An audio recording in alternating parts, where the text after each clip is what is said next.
রাজশাহী বিশ্ববিদ্যালয়, যেখানে শিক্ষা আর রাজনীতি দুটোই যেন এক অদৃশ্য সূত্রে বাঁধা। এই ক্যাম্পাসে প্রায়ই ঘটছে এমন সব ঘটনা যা পুরো দেশের দৃষ্টি কাড়ছে।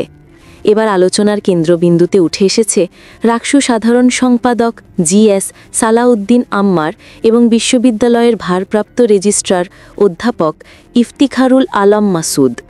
ঘটনাটি ঘটে গত ৯ নভেম্বর দুপুরে রেজিস্ট্রারের দপ্তরে।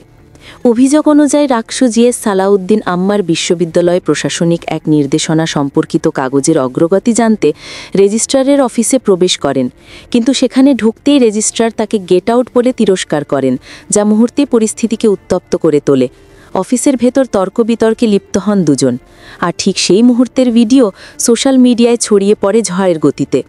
ভিডিওতে দেখা যায় রেজিস্ট্রার ও জিএসের মধ্যে বাকবিতণ্ডা তীব্র হয়ে ওঠে, এমনকি রেজিস্ট্রার অফিস থেকে জিএসকে বের হয়ে যেতে বলেন। আম্মার পরে দাবি করেন তাকে অপমানজনকভাবে আচরণ করা হয়েছে এবং বিশ্ববিদ্যালয়ের প্রশাসনের ভেতরে রাজনৈতিক পক্ষপাত স্পষ্টভাবে কাজ করছে। এই ঘটনার পেছনে যে বিষয়টি ছিল তা আরও গুরুত্বপূর্ণ। জানা যায় ক্লিনিক্যাল সাইকোলজি বিভাগের চেয়ারম্যানকে অপসারণের একটি আদেশ বিশ্ববিদ্যালয় প্রশাসনে জমা পড়েছিল, কিন্তু সেই আদেশটি নাকি রেজিস্ট্রারের অফিসে ইচ্ছাকৃতভাবে আটকে রাখা হয়। যখন আম্মার বিষয়টি জানতে চান তখন তাকে জানানো হয় ভেতরে অন্য প্রোগ্রাম চলছে।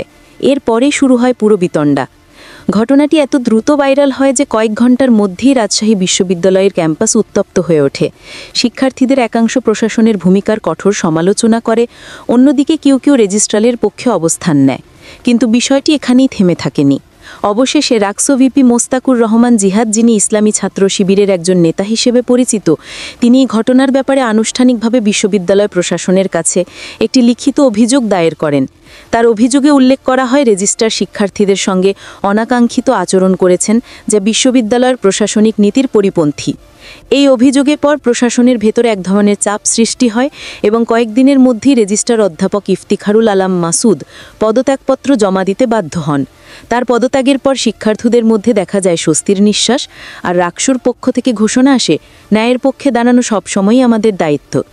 এই পুরো ঘটনার মাধ্যমে আবারও স্পষ্ট হয়ে উঠেছে রাজশাহী বিশ্ববিদ্যালয়ের রাজনীতি এখন আর শুধুমাত্র নির্বাচনী আসন কিংবা পোস্টার ব্যানারে সীমাবদ্ধ নয়, এটি প্রশাসনিক স্তর পর্যন্ত গভীরভাবে প্রভাব ফেলছে। একই সঙ্গে এটি দেখিয়েছে যে শিবির ঘরানার ছাত্র নেতারা এখনও কতটা সংগঠিত, শৃঙ্খল ও কৌশলীভাবে প্রশাসনের ভেতরে নিজেদের অবস্থান দৃঢ় করে রেখেছে। অনেকে বলছেন এই ঘটনাটি শুধু একটি ব্যক্তিগত বিরোধ নয়, বরং এটি বিশ্ববিদ্যালয়ের ক্ষমতার ভারসাম্যের প্রতিফলন। একদিকে তরুণ নেতাদের উত্থান, অন্যদিকে প্রশাসনের কঠোর আমলাতান্ত্রিক ভাব। এই দুয়ের সংঘর্ষ এখন রাজশাহী বিশ্ববিদ্যালয়ের দৈনন্দিন বাস্তবতা হয়ে দাঁড়িয়েছে। সবশেষে বলা যায় রেজিস্ট্রারের এই পদত্যাগ কেবল একটি প্রশাসনিক পরিবর্তন নয়, এটি প্রমাণ করেছে যে বিশ্ববিদ্যালয়ের ভেতরে এখনও ছাত্র সমাজের ঐক্য প্রভাব কতটা কার্যকর।